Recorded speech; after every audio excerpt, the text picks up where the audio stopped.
All right, next up we've got a video of this lifter's squat.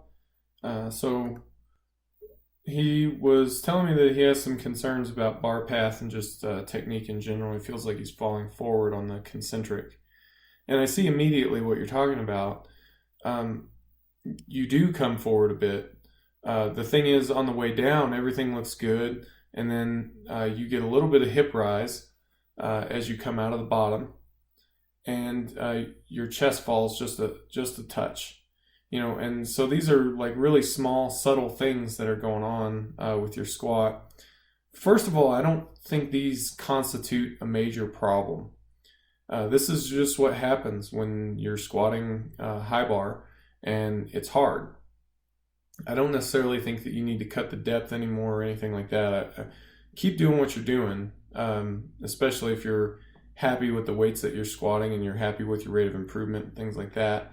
I don't have a problem with any of that. Now, what's going on is, and you do notice it more as you get more fatigued, is that you're getting that hip rise and your chest is falling just a bit, and that's what's causing that little bubble in your bar path. So like I said, that's normal. Like that's what happens when you're squatting and it's going to get hard. So what you've got to do is fight against that. You've got to fight to keep your chest up. You've got to fight to get your knees back. Okay. There's a whole bunch of different cues, and there's really no telling which one is going to work best for you. To me, because I feel the same thing when I squat. For me, what works the best is when I'm driving out of the hole, if I'm conscious of pushing my chest up, trying to push the barbell up, trying to keep it back in line. If I'm not conscious of it, then I get the same sort of thing that happens.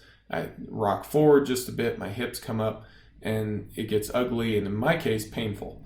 Hopefully you don't have that issue and won't have forever.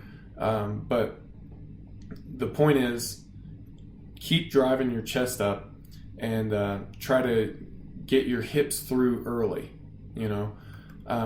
Any of these cues, try them. If they resonate with you, if they get you to keep the bar in path, then it's going to be better for you. In terms of assistance exercises that can help this, pause squats and pin squats. I mean, it's just the stuff that you already see in your program. This stuff is going to be your friend. The pause squat's going to help you develop strength in that bottom position.